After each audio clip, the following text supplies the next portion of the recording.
So if it wasn't your multitasking on your Android phone that was going to kill you in the early days, it was certainly the flash.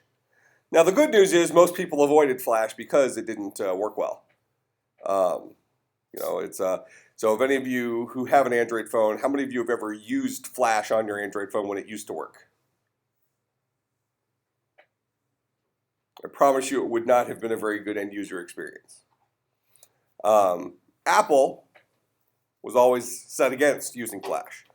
So a lot of the commercials would come out and they'd say, "Oh, Android has flash, blah blah blah." Apple didn't have flash. That was the big thing. Apple decided we're going to basically protest flash in hopes of pushing the agenda of HTML5, taking over all the flash sites, because iOS does support HTML5, which is supposed to bring the idea of kind of multimedia website stuff together with your standard HTML based package. HTML5 supports tools for creating multimedia stuff within web pages.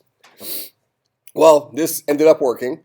Now, many websites have converted their Flash to HTML5. In fact, the Adobe, the company that makes the tools for creating Flash, has in their Flash Builder tool an export to HTML5 button. So they are even created a converter to go from their Flash to HTML5, and that's, I guess, sort of like waving the white flag to some extent. It's like, okay, you got us.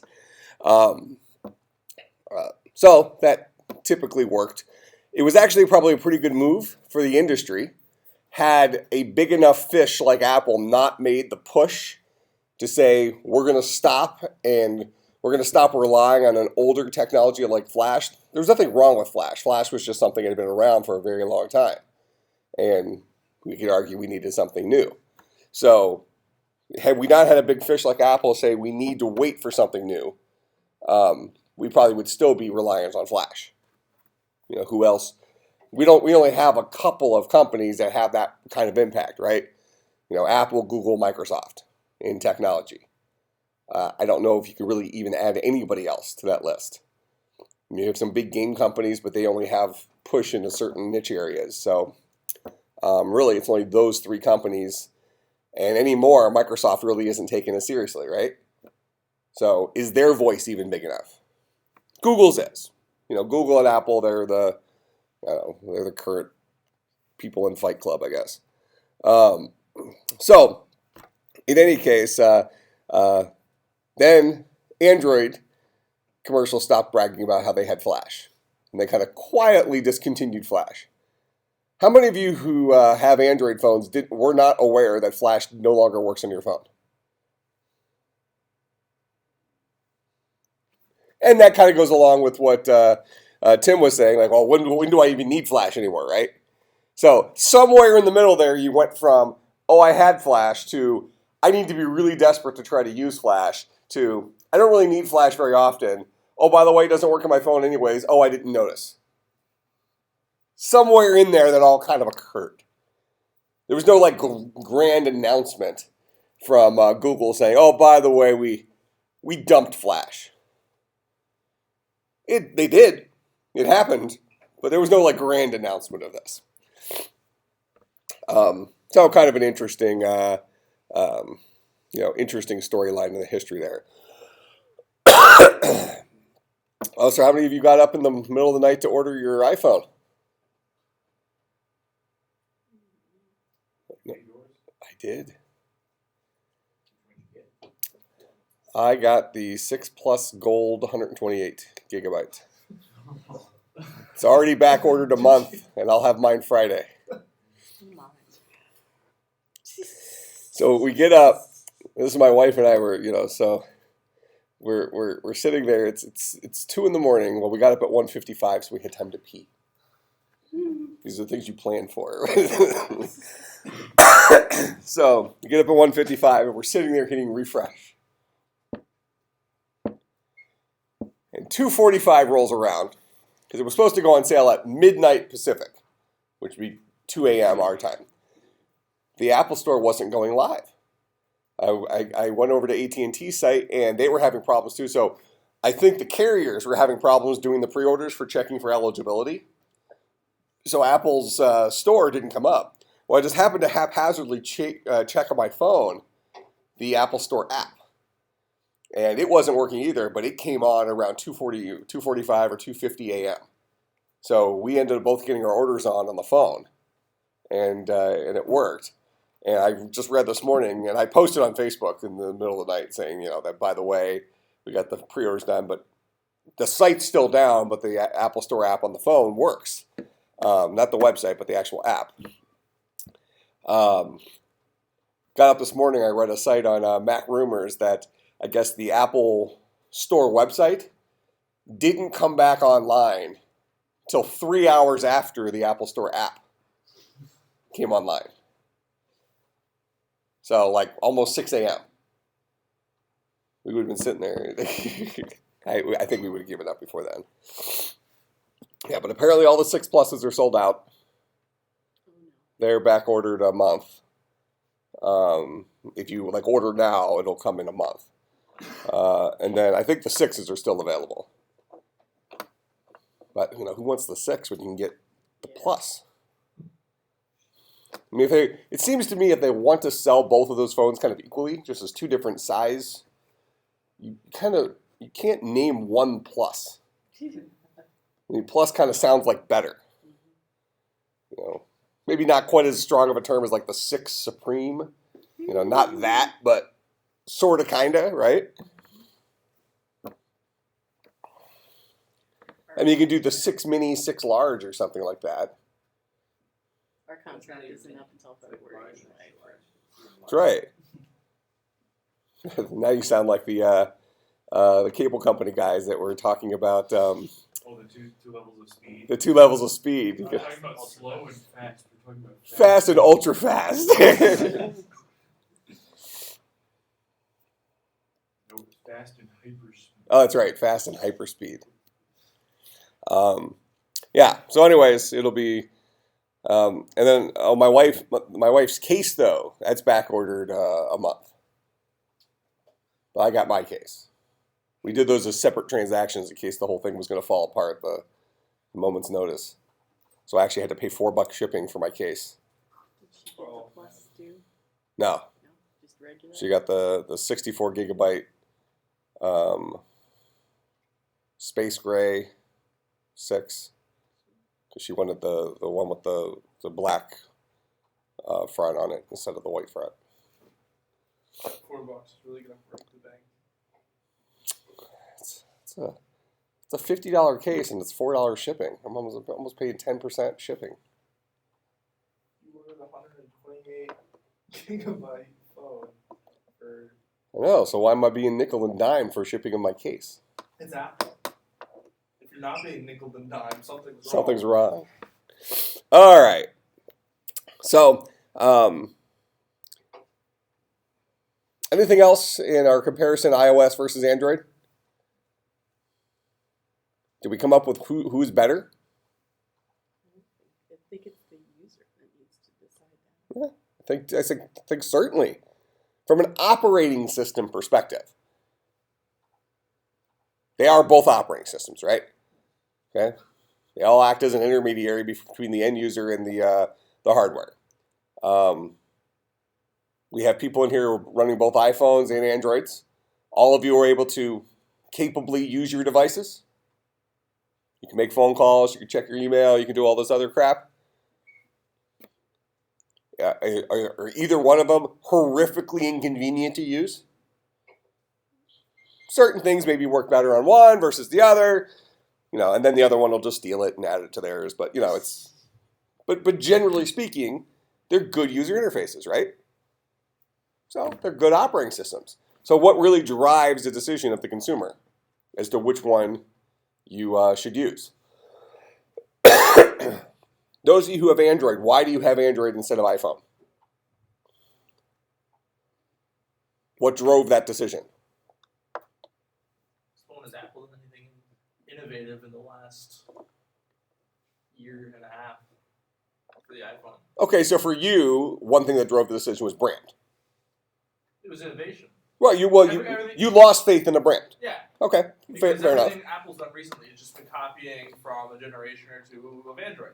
Okay, it's fair enough. So were you iPhone before that? Yeah. Okay, so you switched to Android because you were losing faith in a brand and you jumped ship before you felt they were going down. Not necessarily going But down. but something along those Behind. lines. Something along those lines. Kind of like switching, laundry detergents. If your favorite laundry detergent changes something, or the other guy comes up with something better that's supposed to make brighter whites, something like that, you might choose to switch detergents because, hey, the guy I've been using for the last 6 years isn't doing anything. This other guy seems to be doing something. Let's try it, right? And then maybe you switch. So one thing is brand. We switch brands. Okay, what else? What other reasons might you switch? Price. Okay, price is one thing, but when we're talking about smartphones, does price really play in too much? Because they're all being subsidized by the phone companies. So if you want to get the latest, greatest, coolest Galaxy phone from Samsung, you're talking about a price wash to the latest, greatest iPhone, right? $199, you get their good phone with the latest technology and stuff like that, and you're locked into 2 years. Pretty much a truth. Okay, but certainly price could drive stuff. For instance, I don't know this for sure, but my guess is that you can max out a Galaxy for less money with a 2-year contract than you can max out an iPhone. Probably a fair statement. Because iPhones, you basically have $100 jumps every single time you want to go open memory, and you don't have speed differences. But with the Galaxy, since they have external memory, you can use the SD card you had from your previous device as your extra storage and stuff like that, right? So you do have some more flexibility there. So maybe price comes in a little bit. Probably not a huge player, but a little bit. What else?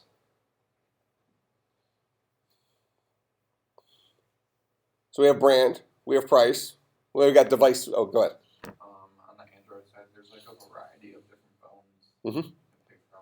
Yep. So device features, where you were very limited on iPhone, and even now, I mean, you're still limited to an extent. So Apple makes the jump to the bigger screens, which is what everybody's been doing for a while, right? So with Apple now, if you want to get a phone, you have to choose, well, if I want one of the bigger screens, I'm going to pay a higher price. I'm paying their new iPhone price. If I don't want one of the bigger screens, I have to go to an older technology.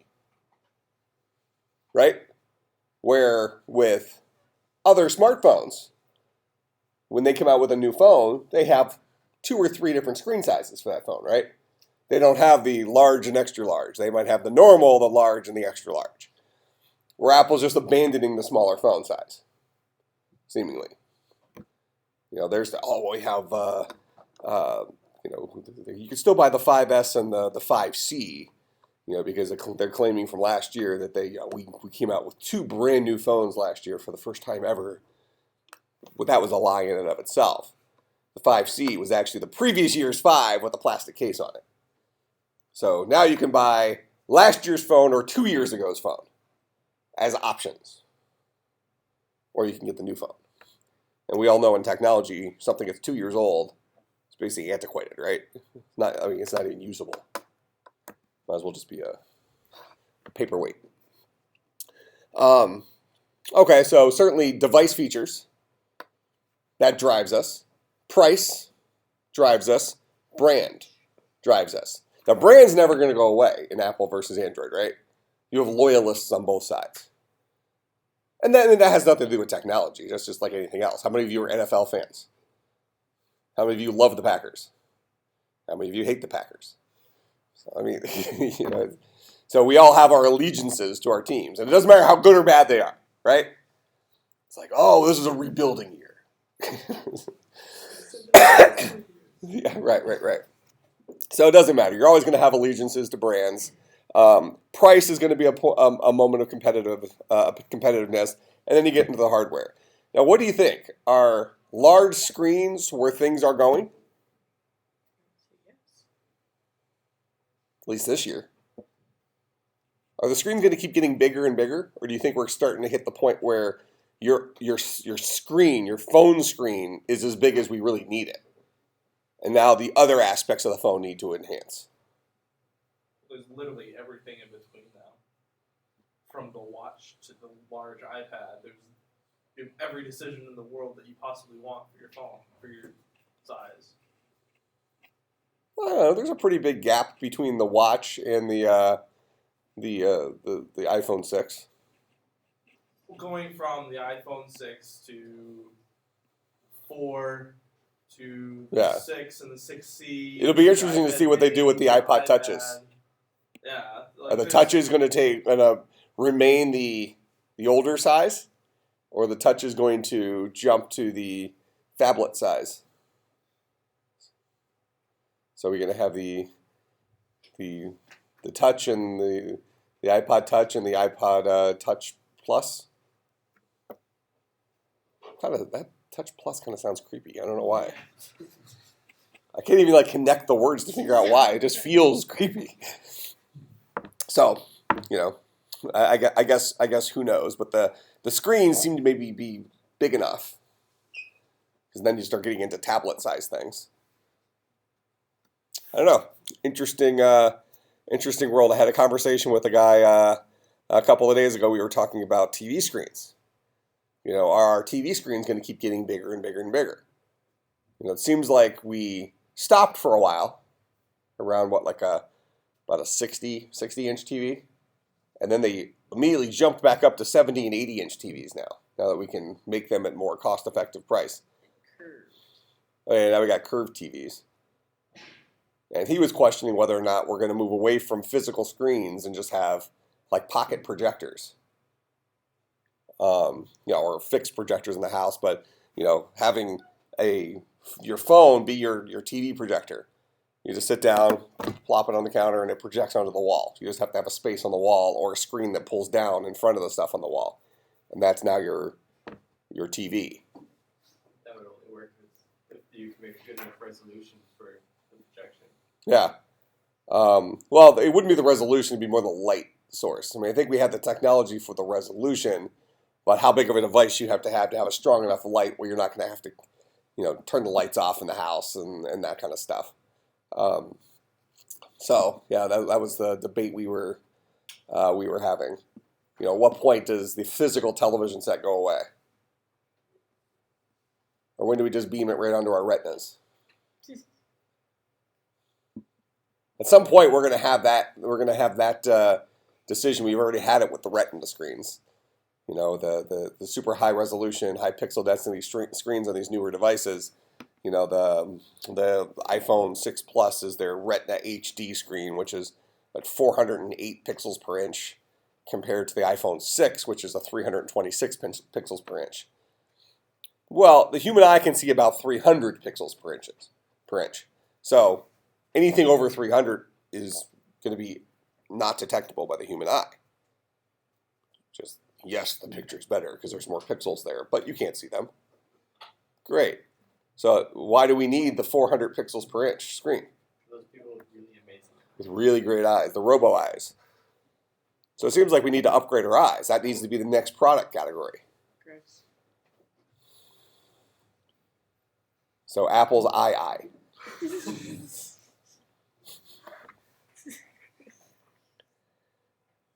That would have been a funny announcement if we weren't even announcing the watch. That was the curveball we threw out there.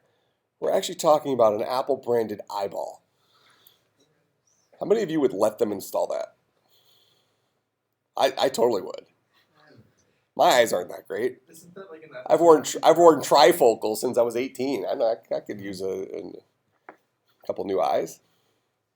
What were you saying? Isn't that like the episode of Futurama? Where Apple just implants the new iPhone straight into your brain or something. Just uploads it. Yeah. That That's a good joke. would make things a lot easier. I wouldn't have had to wake up to pre-order. I could just have auto renew enabled. Just as soon as a new phone comes out, I just upgrade. I wake up one morning, things are just clearer and buggier. So you wouldn't let Apple put a new eyeball in? I'd probably let them put 2 new eyeballs in at the same time. Yeah. I'm that much of an early adopter. Just imagine if bug reports are mad the first 2 months. Right eye went out, back cut. So I got a defective package. 2 right eyes. 2 right eyes. All right. Let's see here. Talking about USB speeds. Oh, okay. So rolling back to when we were talking about USB versus FireWire, we talked about USB having consistently faster and faster speeds as we keep coming out with new ones. And then we had a competing technology called FireWire and FireWire 2. At the very least, FireWire 2 had a speed of about 400 megabit per second. So it was half the speed of USB 2.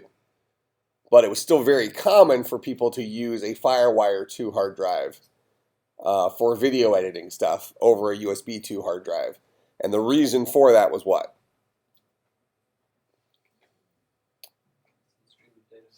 Constant stream of data. The two technologies, USB and FireWire, are modern day replacements for old technologies. We used to have the war of parallel versus serial. Cereal. Parallel versus serial. So parallel was our printer cables. Do you remember the ones with the giant plug on the back side of it? You had the 2 like metal hooks that like locked it in. Those were parallel cables. Serial was our modem cables, amongst other things. Okay, so parallel versus serial. Parallel was 8-bit bursts. Serial was 1-bit linear stream. So parallel potentially could move more data in a smaller period of time, but it was bursty. Serial was smoother. Could move less data, but was maybe less error prone or at least more dependable from a speed perspective. So people would use, so these were what we used to call those technologies. Then we came out with this idea of USB and FireWire, which are just evolutions of the parallel versus serial. But parallel and serial don't sound anywhere near as cool as USB and FireWire, especially FireWire. How did FireWire lose to USB? Just from a name. It doesn't even matter what it does.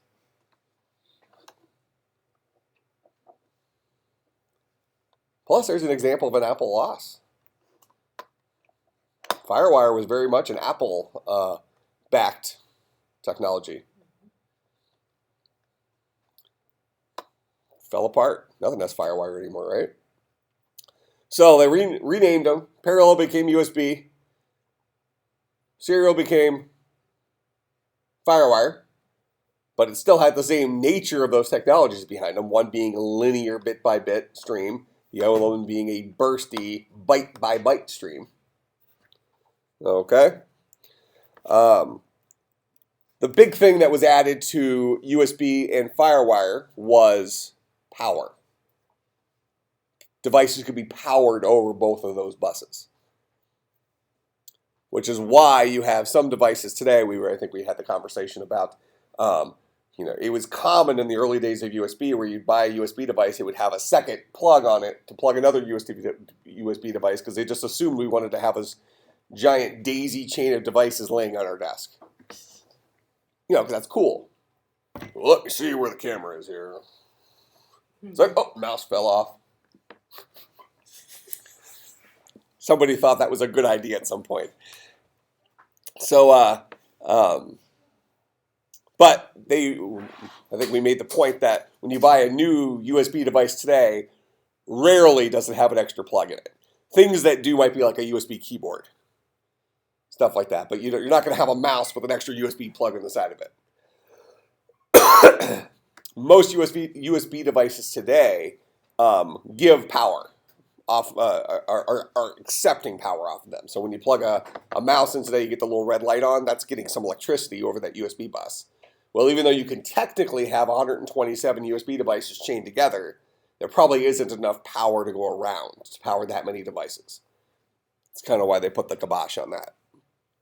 FireWire never really had the propensity for chaining them together, even though it supported it. That was never like the cool thing. I don't know why. Well, I think we all know why, but I'm surprised that they didn't do it back then, because apparently that was cool at that point in time.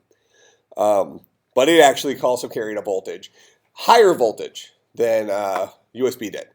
You could actually power a more substantial device over FireWire. So if given the choice whether to put a plugged-in USB cable into your mouth or a FireWire cable into your mouth, the USB would be the better choice. Don't ask me why, I know. All right. What was that, your next experiment after the RC car thing? Oh, no, that happened way before the RC car thing. I mean, like little kids, they put stuff in their mouth, right? So USB came out when I was in my 20s.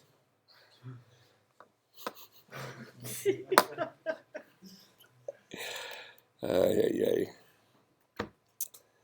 All right. So, let me just make sure I don't miss anything bridge thing here. So we start off with this little picture here, how the computer's put together. We have all of our main things, CPU, disk controller, USB controller, graphics adapter, all these things that plug into the motherboard. The motherboard then hooks all that stuff into the memory, which allows us to remember crap, in short term. And this is what our whole computer system is from a hardware perspective. Laying on top of that, we have the operating system. The operating system supports the communication between these different pieces and the human being. All right? We have something called interrupts. Slides out of that's fine. So an interrupt is when something gets interrupted, gets stopped in the middle, so that something else can happen. So interrupt transfers control to the interrupt service routine, generally through the interrupt vector, whatever, which contains the addresses of all the service routines. Interrupt architecture must save the address of the interrupted instruction. So for an example of an interrupt might be this. And this is the most common one, and we'll deal with this quite a bit when we talk about CPU scheduling. If the CPU is currently chugging away, crunching math problems, and then all of a sudden your program says, oh, I need to ask the user for some information. It's waiting for I/O. Well, if your program is asked, please enter a number, we don't want our CPU to just sit there and wait for that number to be entered, correct? Because that CPU should be working on something else right now. One of the other programs that's running on your computer, instead of waiting for a human being to eventually enter a number and not doing anything else. So that's going to interrupt the CPU for an I/O request. So whatever's currently working on the CPU needs to get saved to its current state so we can pick up where we left off. And it's going to go into the interrupt handler for us to go and figure out what I/O is going to get entered in. And then that guy will get put back into the queue for the CPU. All right, so that's what an interrupt is. That's an example of an interrupt. Incoming interrupts are disabled while another interrupt is being processed to prevent a lost interrupt. So if we are currently reading something in from the user from the keyboard, we don't want to interrupt that one to read something else in from the keyboard. To make sure that we can get everything we need to be read in from the keyboard read in. If you are using your computer and there's two different programs that are expecting input from you, which one, when you're typing, which one gets your input? This is more how an operating system works. So you have two programs open in your computer. Both of them are asking for you to put a number in. And you start typing on the keyboard. Which program is that number going to be entered into when you're typing on the keyboard? Yeah, the one that's in the foreground. Okay. The other one's in the background and not interrupt worthy. A trap is a software generated interrupt caused either by an error or a user request. So a trap would be the software starting point of an interrupt request. So we could say an operating system is interrupt driven. Programs are either running, doing their thing, or waiting for our input. And when they're waiting for our input, they don't need anything else. They don't need any computation power put into them, right? All right. So interrupt handling. Operating system preserves the state of the CPU by storing registers and the program counter. So our CPU, so what's inside of our computer? We have this central brain. Looks like a chip. And inside this chip is a list of, well, it's a whole bunch of individual circuits for doing different magic tricks. On top of that, it has a bunch of little hardware-based variables on it called registers. So when it's saying registers here, think of those as variables, but they're variables built in hardware actually attached to the CPU. And those registers, those variables are really, really, really, really fast. Like you thought our normal memory was fast, this is fast. These are sitting at the CPU. The CPU doesn't have to go out and talk to your RAM to find out the value of a variable. It just talks to itself. A little piece of hardware attached to itself that has that value. Now the side effect of that is you have a much more limited number of variables because each variable is literally represented as a piece of hardware, a hardware data store. And they also have varying sizes. So modern day CPUs are going to have several 8-bit registers, a couple of 16-bit registers, a couple of 32-bit registers, and then might have a 64-bit register, something like that. Okay, so more modern CPUs have more registers, but they actually probably have the same number of the smaller registers as the older CPUs, because those have kind of been grandfathered in, and then we just add bigger registers for dealing with bigger data.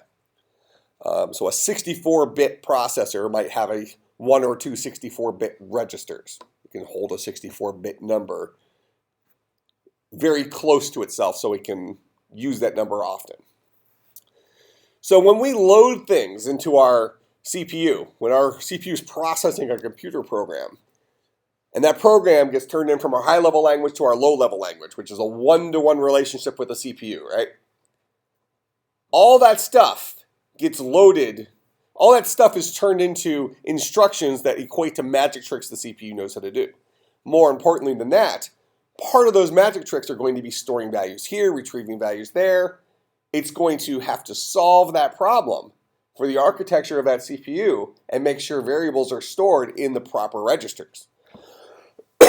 So if a CPU needs to store 2 values and then add them together, well, in your computer program, you would have said int a equals 5, int b equals 7, and then print out a plus b. Well, the CPU is going to get the long version of that in assembly code, assembly language, a low-level language, and it's going to say, okay, I'm going to load this number into my BX register. I'm going to load this number into my AX register. Then I'm going to load the sum of those two numbers, the sum of AX and BX, into my CX register. And then I'm going to display whatever the contents of my CX register is to the screen. Well, how does that happen? Well, that's an interrupt. So I'm going to issue an interrupt, tell the graphics card that CX has your answer. You usually have to load it into the register that the graphics card knows to look for, but whatever. And then it will display it to the screen in whatever way the graphics card knows how to do that. Okay, so the CPU does kind of the setup for it. But those variables turn into local collections of data on the CPU. Now, if the CPU gets interrupted in that little example there, where we're expecting now the graphics card to go display something to the screen, that means that CPU is now available to work on something else, correct? Go solve another program's problem. Well, here's an issue. If I'm that CPU, I need to be able to return to this problem because that print, the sum of those two numbers, might not be the last line of that program.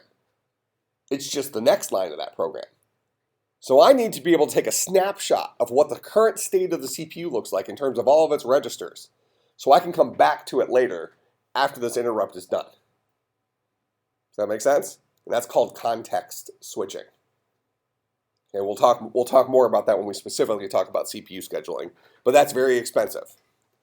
context switching, saving the entire state of the CPU in some sort of data structure so that we can reload it later on and pick up where we left off.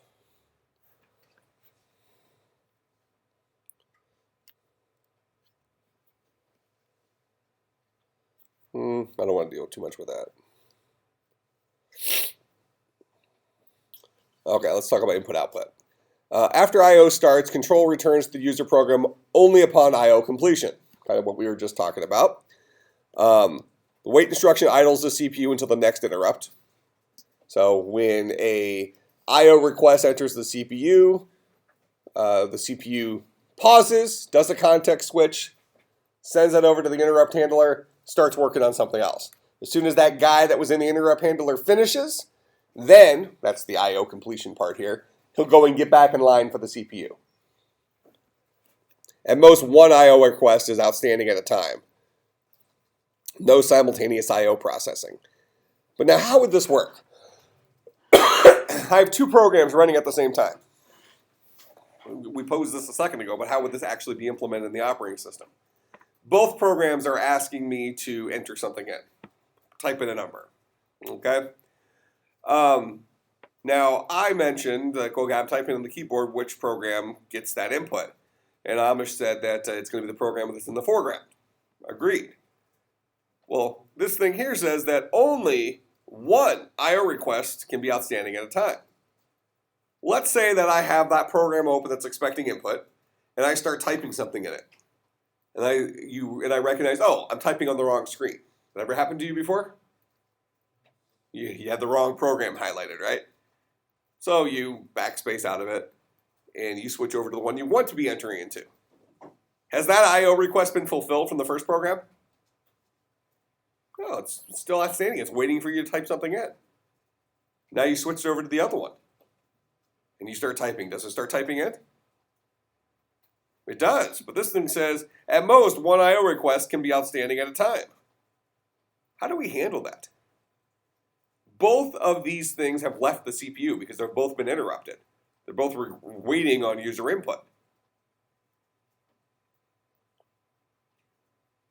This is another level of complexity with an operating system. This is a level of complexity that did not exist in early operating systems. If we go back to DOS, if a program was waiting for I/O, well, we would have to start banging on the keyboard, right? There wasn't more than one program. We didn't have this idea of multitasking or multi-programming, having more than one program running at once. So back in the DOS days, we never accidentally were typing in the wrong program, unless we were typing in a program we didn't even intend to launch. That make sense? So modern day operating systems, when we throw in this curveball of multi-programming, that is having an operating system that runs more than one program at once, which we take for granted today, right? It was not that long ago that our operating systems did not do that. See, what was the last? Well, somewhere in 1995. I think Windows 95 came out near the end of 1995. So most consumer operating systems prior to 1995 could only run one program at a time. We had a Windows-based operating system before that, but it technically could only run one program at a time. It was not that long ago. Yeah, I mean, that's 20 years. Which is kind of sad, because when you say 20 years actually sounds like it's kind of long, right? But it doesn't really seem like it was that long ago. We're getting old. I'm way older than you. Are you? Yeah. Really? I'm older than you. I'm 43. Oh my gosh, you are old. I am super old. I'm ancient. I thought my wife was old.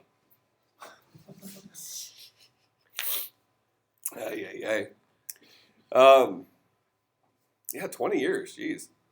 But in the big scheme of things, not that long ago, we had operating systems that only allowed us to run one program at a time. So back then, we didn't have this problem to deal with. But now we have multi-programmed operating systems. I potentially have 2 programs running on my computer at the same time that are both expecting I/O. How do we handle that from an interrupt perspective? If we have this rule that only one interrupt can be active at one time for I/O, one I/O interrupt, what do we need to do as an operating system designer? Do we need to put an importance on, like, order of importance? Okay, I think we're going down a good line there. So let's say we're going to take an order of importance. That is, the program that's in the foreground is more important than the program that's not in the foreground. Something like that. Doesn't that imply that we have to have another piece of software in the middle? We have to literally invent a new aspect of the operating system to manage the management of interrupts. We need to manage the manager. Does that make sense? So when an interrupt happens at the CPU level, it's going to get thrown to the interrupt manager, the interrupt handler. And the interrupt handler is going to deal with the idea that, hey, we might have multiple programs that all have outstanding interrupts associated with them.